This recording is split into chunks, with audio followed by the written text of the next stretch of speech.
All right, let's move into talking about Notre Dame's 5 offensive line signees. We'll start here with Joey Tanona, in-state recruit from Zionsville in the Indianapolis area. Picked the Irish over Ohio State, Michigan, a bunch of other schools. So let's take a look at Mr. Tanona. Junior year Let's. film. I should mention I didn't. There was only like one game of senior film, so it was about 4 minutes of junior film. So Mike, Yeah, what do to you? our point earlier. So I Right, remember watching Joey when he committed. I think we talked about we it did. briefly on our show, and I was like, my thought at the time was like, he's better than Rocco Spindler, and Rocco Spindler got a lot of publicity because again, the look and the name and the background, all those things, which is totally understandable, but Tanona was a much more dominant player at the same position than Rocco was, in my estimation. And like I wrote down in my notes, he's a heavy player, heavy hands. He reminds me of Quentin Nelson in that he makes domination look easy. Like he almost looks lazy at times. He's just throwing dudes around, and it's really tough, Mike, to evaluate interior guys on the offensive line, especially without seeing them in person and like seeing how deep they are in their chest and like really getting to see a kid up close and personal.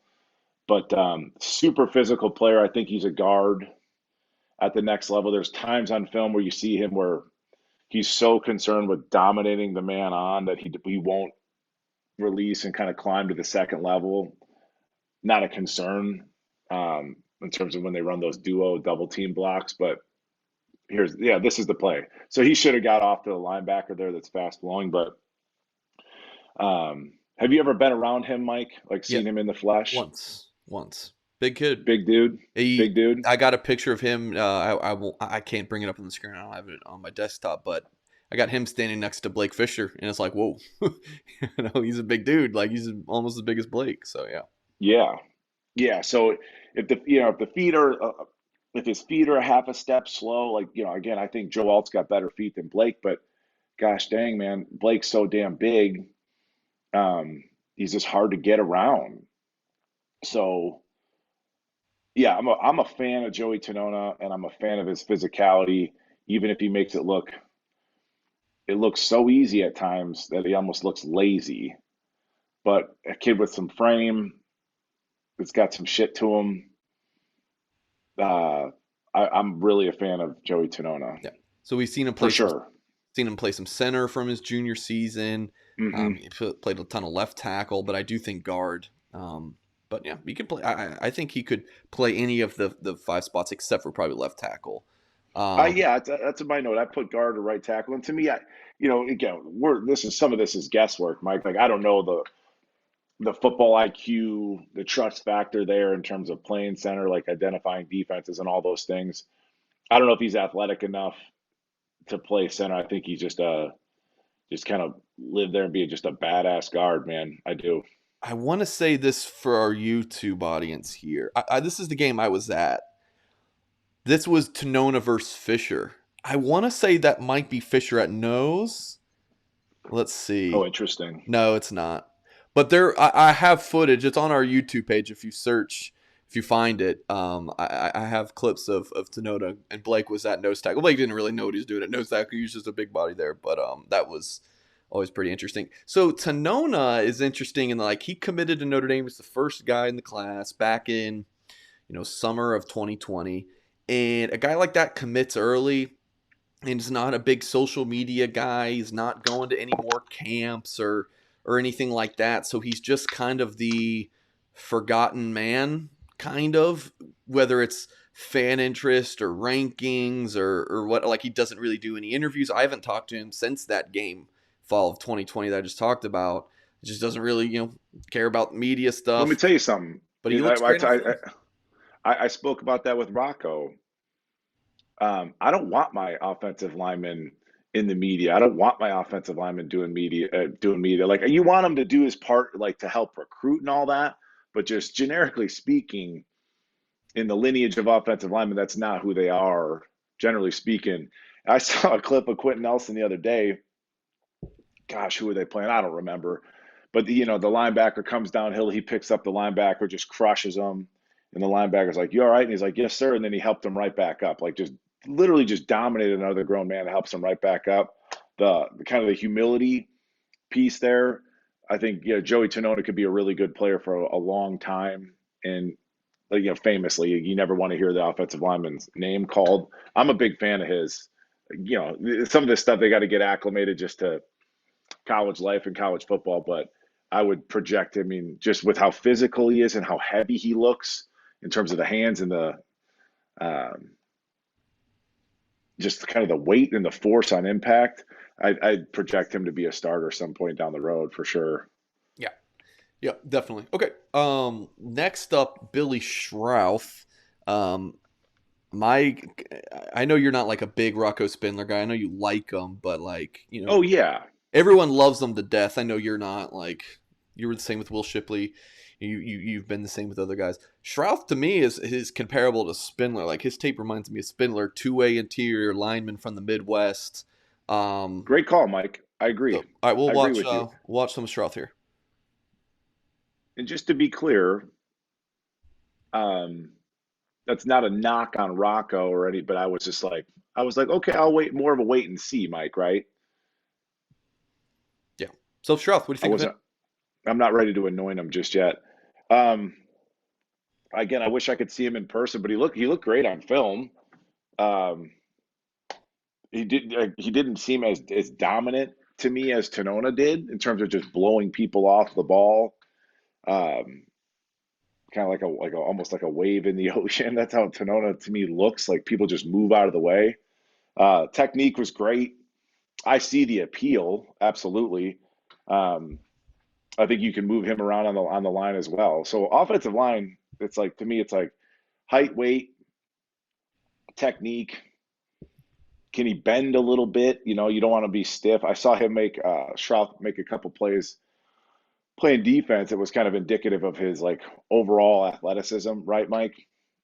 Um, but yeah, not quite for all the fanfare, Mike. You want to see like let me try and explain this, Mike. Do it. Yep. So like when I train kids, like I had a couple kids today that I worked with, when like an offensive lineman, when they hit somebody, it's almost like you want a bomb to go off, like it's an explosion, right? And then sometimes on film with high school kids, like they make impact and then they sort of ride them, right? They sort of like ride them or drive them out of the ground versus like that impact and that bomb going off. And sometimes like that was a good example of that explosive kind of driving your hips on impact. You wish you just saw a little bit more of with Schrauth, but you see the technique there instead of he's well coached. He's kind of further along than probably most just big boy high school offensive linemen at the high school level. Here's a chance to see some athleticism. So that's kind of rare to break down, drop your weight if you see that, to kind of change a direction. So it's it's maybe like talking about the class in general, Mike. That's a nice play. I feel like Schrauth and Aamil Wagner could kind of almost be cousins here in terms of like their athletes playing the position and sort of the athleticism kind of jumps out and maybe the physicality isn't like as demonstrative as maybe like a Tanona, Okay. but you can see the overall like you're recruiting the athlete there versus just a badass kind of thumper in the middle. Sure. Mike, I love like so often your takes match perfectly with the fan, what the fan likes. But I love when we get a little spicy, Mike, and because Schrauth is anointed, right? Tanona's a little bit forgotten. Rocco's anointed, like so. I love your little opposite takes there. Well, it's just everything. That's the why, Mike. One of the reasons I love football, dude, is like there's a yin and yang to it. Like so, Tanona might be a slightly lesser athlete, but he might be just like I played with a guy, Mike Larry Allen, right? He played four different positions in offensive line in my cup of coffee that I had with the Dallas Cowboys. And like, I mean, there's a clip of Larry Allen running a linebacker down on interception on YouTube. You can see it, you can find it. But like, Larry Allen was would go into the gym and he would like warm up with 315 on the bench press. Famously bench 750 pounds. But like when Larry Allen, you'd watch him do one-on-one pass rush drills. Like, and dude, he would like get his hands on people, like come out of a lazy stance. He's 11 years in the league at the time or whatever. Just like wait and just grab them, and it was over. And these are like NFL defensive linemen, and he's has them by their chest plate as if they're like a 10-year-old kid. So maybe not the athleticism at that point in his career, but just had the strength. Whereas like Tanona might have just that raw sort of country strength, and Schrauth and or Spindler might be a little bit better athlete. I think Schrauth's a better athlete than Rocco. But yeah, that's the yin and yang of it. So it's like you're recruiting the athlete at the position, or you're recruiting a thumper, Sure. and you try and find that kind of happy balance or happy medium. Let's look at another an athlete on the offensive line. I mean, Aamil Wagner. Wow. I mean, he's not enrolling early at Notre Dame because he's playing basketball and wants to win a state title in shot put. Listed at 6'6", 260, so it's got a little ways to go. I remember when I went to see Wagner at his high school in the fall, I asked his coach, I was like, he's thin right now. I mean, he looks like he could be a tight end. Do you think there's any concern about him putting on weight? And he said, it's like, no, not at all. We condition these guys so much that, we don't let them like put on much weight. So I think Matt Bayless is, drooling at the opportunity to get this young man in his weight room. So what do you think about Aamil Wagner, Mike? That's a shoot, dude. If it pans out, that's a first round pick, like in terms of just athletic ability. Again, like the fluidity, there's just the like natural movements, like nothing looks clumsy, right? His feet are always underneath him, length. Um, yeah, it might take a year or two. And I'm glad you brought up basketball. I trained a kid a couple years ago that wound up going to South Dakota State. He played tight end, played 8-man football, and he played tight end. And he was a pretty competitive high level. Played like travel ball, AAU, and all this basketball. He stopped playing basketball, dude. He put on like 30 pounds in a month. You know, so folks can get concerned about weight or whatever, but um, if you maybe give this kid a year or two, but look what happened with Joe Alt this year. But this is like an NFL left tackle, Yeah. just in terms of just straight up movement, ability to mirror people. He's never like lunging, the base. Uh, that kid's awesome. Yeah. Appreciate everyone joining us live here on YouTube. If you're just joining us, we are breaking down Notre Dame's offensive signees in the 2022 class. If you're like I said, you're just joining us now, you can always start this thing over and watch the beginning. And we will do a defensive video, I think, tomorrow at 7 p.m. Central, 8 p.m. Eastern time, Mike? We're talking about the defense? Let's do it. Yeah. So we'll do that. So Aamil Wagner, I mean, he's got the athleticism, and you're telling me he's got the technique, so it's like, He damn. just needs a little bit. Yeah, just needs a little bit of power. And in just in terms of like girth to hold up. But like you could see, I don't want to be like that guy, right? That gets like too into the weeds on No, do it. technique and stuff. So like what I would teach offensive linemen or even a tight end, like if they're blocking. It's like if you go out into your driveway, right, and you pull your car into the street and you have to start pushing your car, Mike, let's say you ran out of gas, hypothetically. Like sometimes when kids block, like they're on their forefoot, they're on their toes, and like you don't get movement until you can sort of use like the instep of your feet, and then you sort of like roll your hips. So like when you're watching Aamil play, he's always on the insteps of his feet, and that's kind of where the power comes from. And also he gets great lateral movement with that. This kid's going to be a really good player if everything shakes out in terms of the athleticism. I actually put a note in there. What I say? I said size will help him anchor, but he has explosiveness to move people in terms, especially laterally. Said one, and I said one of the better athletes overall in the class, Yeah. just in terms of athleticism. And I kind of wrote this tongue in cheek, but like, remember early in the season before Alt became a freshman All American at left tackle, we used him as like a blocking tight end, wearing number 45 or something, Yep. if I remember correctly. It wouldn't shock me if Aamil Wagner Because he is such an athlete. It wouldn't Yeah. shock me if he was in a similar type role So, Mike, just to get him on the field. I did an article at bloomgold.com Friday, I want to say, and it was superlatives, MVP of the class, boomer bust, most likely to succeed type things. Who would you pick for best athlete? I mean, I can give you my finalists. I went with Best, Wagner or well, Raritan. Sneed. I'd say Sneed. Sneed. Okay. I went with Sneed for class MVP. So Wagner or Raritan, who's the better athlete? Yeah, honest to God, Mike, it's such a lame answer, but I'd have to see Wagner play hoops. Okay. I'd have to see him play hoops because I've seen Raritan play hoops, and I feel like I'm a little bit biased because of it. And so if you're saying that if Wagner's only carrying 30, 40 more pounds than Eli is at this point in his development, um, I can see where you're coming from, but Snead's the best athlete in the class. We could do a whole hour on Jalen Snead tomorrow, Mike. Let's not and say we did. Yeah.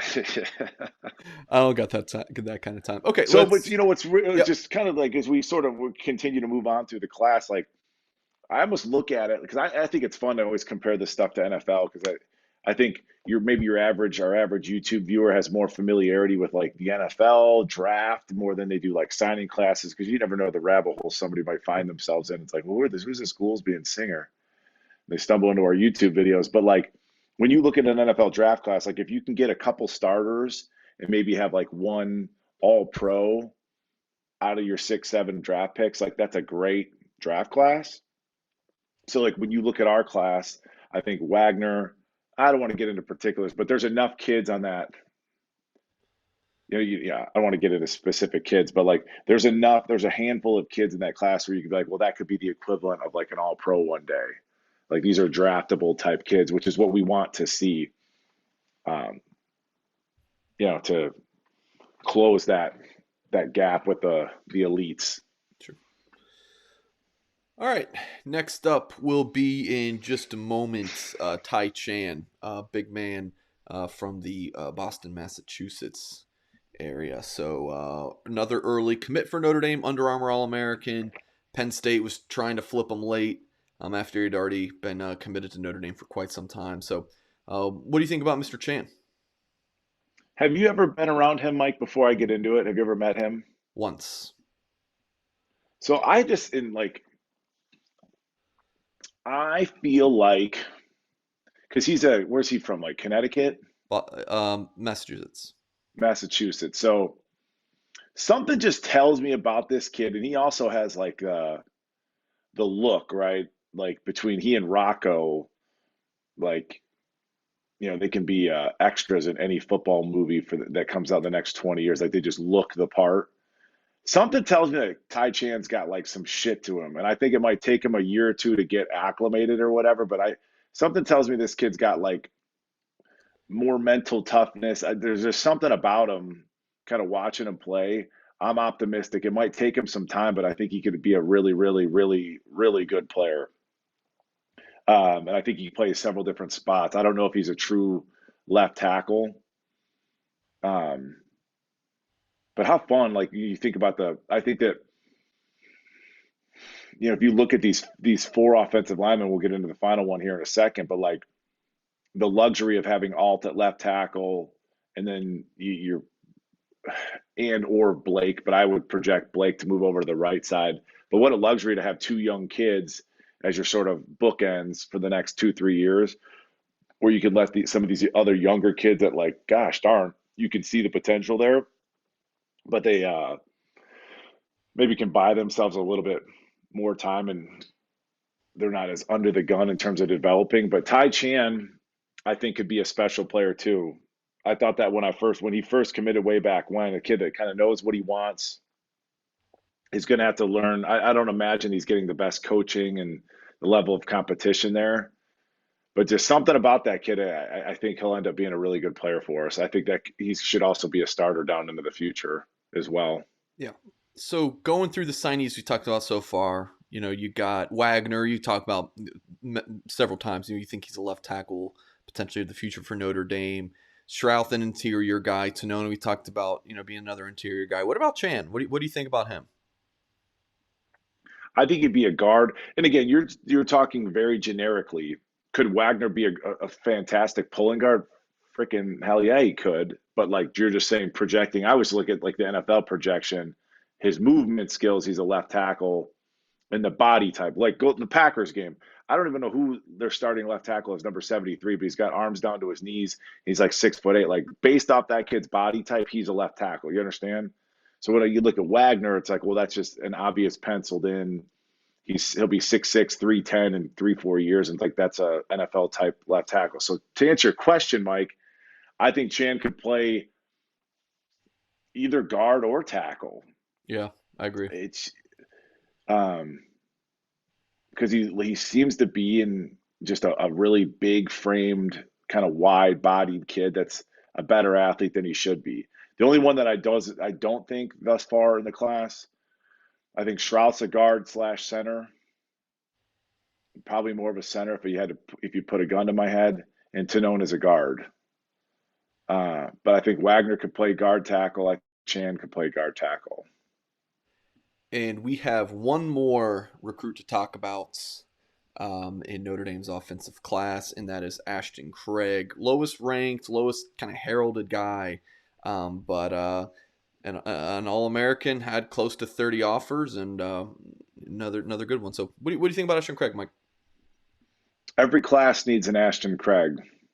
I've mentioned my buddy before, Kyle Budensack was the lowest ranked kid in our class, and he ended up being the second player to get on the field.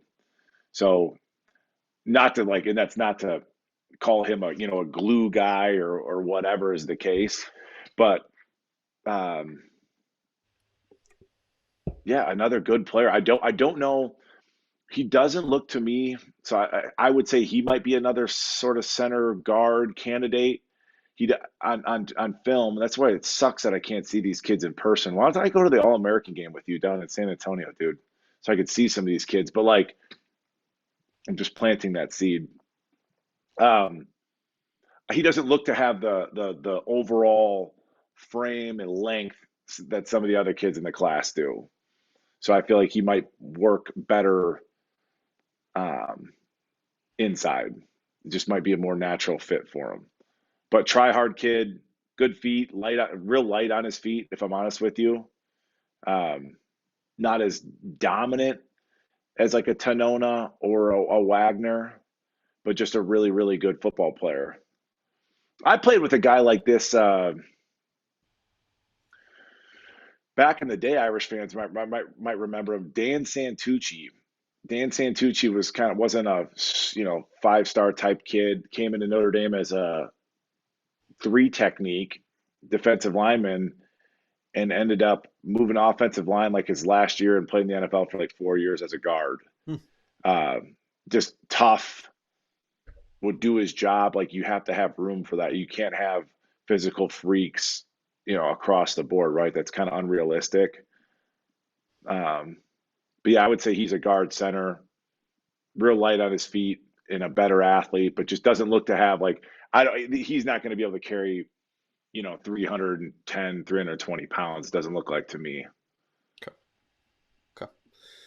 All right. Well, I guess the last thing I want to ask you, Mike, is what you kind of think about comparing Notre Dame's 2021 offensive line class with this 2022 group. Now, I don't remember when Caleb Johnson and Pat Coogan committed in the 2021 class, if we did much, had you break those guys down, but I know you've, been able to watch, obviously Alt, Spindler, and Fisher. So comparing that class, Oh at least yeah, top of it with this class, I mean, that's fun to think. Well, you gotta help me walk through this, but off the top of my head, Ashton Craig is your Pat Coogan. yep, Would you agree? yep. Okay, so who's another one from 2021? Caleb Johnson, they flipped from Auburn. I'm not familiar enough to give you a fair answer, so Yeah. skip it. Well, what's interesting is you can pretty much you signed 5 in both classes, so you have basically a full offensive line in both classes actually. I put this together. So let me pull this up real quick. This was my 2021 offensive line. So that class last year. Joe Alt left tackle. A lot of people are like, "Whoa, Mike, you're saying Fisher over Alt for, Alt over Fisher left tackle?" Like it's just I me am. throwing. We both are. Okay, all right, cool. Again, why do we? People are so funny. Sorry, Mike. Joe Alt, to me, again, was our midseason. If like, I mean, he's third or fourth in terms of like team MVP voting. To me, he becomes a freshman All American, and people are like, "Well, Blake's still better." It's like, what? You know what I mean? Like, why did you anoint Blake Fisher? And if Blake Fisher moves to the right side, Sure. what's the difference? Anyways, Yeah. I had Joe Alt left tackle, Spindler left guard, Coogan center, Caleb Johnson right guard, Blake Fisher right tackle. Now for the 2022 class, Wagner left tackle, Schrauth left guard, Craig center, Tanona right guard, Chan right tackle.